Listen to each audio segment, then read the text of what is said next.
എന്താ? അയ്യോ തോമാച്ചായ, മാറ്റിന് എത്ര മണിക്കാണ്? കുറ്റിക്കാടൻ സാറും ഭാര്യയും ഒന്ന് തുടങ്ങാൻ തുടങ്ങി. അങ്ങനെ തുടങ്ങാൻ പറഞ്ഞാൽ തുടങ്ങോ? ഇനിയിപ്പോ തോമാച്ചായ നിർത്താൻ പറഞ്ഞാൽ ഞാനങ്ങ് നിർത്താം. ഇലക്ഷന്റെ റിസൾട്ടിന്റെ കാര്യത്തിൽ യാതൊരു സംശയവും UDF-നും ഇല്ല, സ്ഥാനാർത്ഥിക്കും ഇല്ല. നേതാവ് ഇന്ന് നേതാവ്, നാളെ രാജാവ് എന്നും ജേതാവ്. എന്നാൽ കഴിയാവുന്ന എല്ലാ കാര്യവും പൊരിഞ്ഞ പോരാട്ടമല്ല.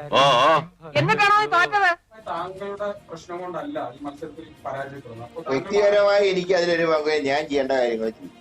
അത് പിന്നെ ഞാൻ ഒരുത്തം മാത്രം വിചാരിച്ചാ മതിയോ? കൂടെയുള്ള കോന്തന്മാരും കൂടെ വിചാരിക്കണ്ടേ? ഇവിടെ LDF ജയിച്ചിരുന്നെങ്കിൽ എനിക്ക് ദുഃഖം ഉണ്ടാവില്ലേ? ആ തേണ്ടി RDPയുടെ തൊലി ഇരിക്കുകയാണ് ഉത്തമ. സഹിക്കുക അല്ലാതെ എന്ത് ചെയ്യാ? നിയമത്തെ കഷ്ടപ്പെട്ടിട്ടാണ് BJPയുടെ അക്കൗണ്ട് പൂട്ടിച്ചത്. ജ്യോതിയും വന്നില്ല, തീയും വന്നില്ല, ഒരു മണ്ണാങ്കട്ടിയും വന്നില്ല. എത്ര കഷ്ടപ്പെട്ടാണ് ഞാൻ തിരിച്ചു വന്നെന്ന് അറിയാമോ? ആ സ്ഥാനത്ത് ഇവിടെ ഞാൻ മത്സരിച്ചിട്ട് പോലും അക്കൗണ്ട് തുറന്നു എന്നുള്ള ഒരു പ്രയാസം എനിക്ക്. എന്തൊക്കെ ബഹളങ്ങളായിരുന്നു. 3000 ഇവിടെ, 5000 അവിടെ, 25,000 രൂപന്റെ പാപ്പനം. നമ്മളൊന്നും പറയുന്നില്ല.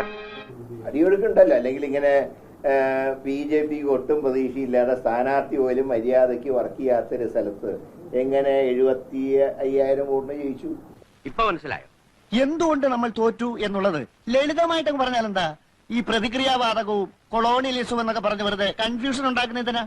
അവന്മാർക്ക് നിന്നെ കണ്ടിട്ട് മനസ്സിലായില്ല. മാർവാടിയല്ലേ എന്നെ കണ്ടിട്ടുള്ളൂ, ചട്ടമ്പികൾ എന്നെ കണ്ടിട്ടില്ലല്ലോ. തൽക്കാലം ബൈക്ക് വിട്ടിരിക്കട്ടെ, നമുക്ക് പിന്നെ എടുക്കാം.